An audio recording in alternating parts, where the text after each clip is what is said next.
Qarang, bizga er-xotinga bir porsiya oshab kelsangiz, ikkiga bo'lib yeb olamiz. Keyin sizlarga non choy salati tekinmi, ha? Jonim, mana bu sovg'a senga. Seni sevaman. Hayotim mazmuni. Voy, rahmat. Men ham sizni sevaman. Dadasi? Sevishmay o'lgurlar, ey. Ha? Sizga tegib nima ko'rdim? Menga ham iPhone 17 olib berasiz. Yasi bitimga olib beramanmi? O'zi bitta oshni bo'lishib. Dadasi! Zulmat ichra Dadasi, olib bergan telefoningiz zo'r ishlayapti. Zo'r ishlayapti, onangni ham gir, meni pochkam ishlamagandan keyin. Ovqatlanishga boraylik. Sen bilan hech qayerga bormayman. Yur uyga oldimga o'tish. Oldimga o'tish big'illataman hozir. Tayyormisan? Mana jonim, o'zing xohlagan Malibu. Dadasi, rahmat. Malibu. Noqta mangami? Senga. Ayasi atrofga qaramasdan sekin. Xotiniga mashina podarka qildim. Ayasi. Menga ham olib berasiz. Ayasi. Ajrashaman. Ayasi. Dadasi?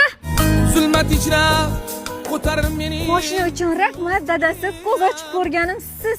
Endi ko'zimni ochib ham ko'ra olmasam kerak seni, ayasi. Onasi nima bo'ldi? O'g'il dadasi.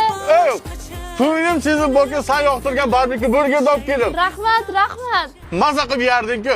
Eng qizig'i, o'g'il tuqqaning uchun o'zing xohlaganingdek 3 xonali kvartirani kaliti o'ppa o'zingga xotinjon. Yo'q, boringizga shukr, adasi. Dadasi? Bo'ldi, tushundim, ayasi hozir. Qatga? 4 xonali uy olib chiqqani.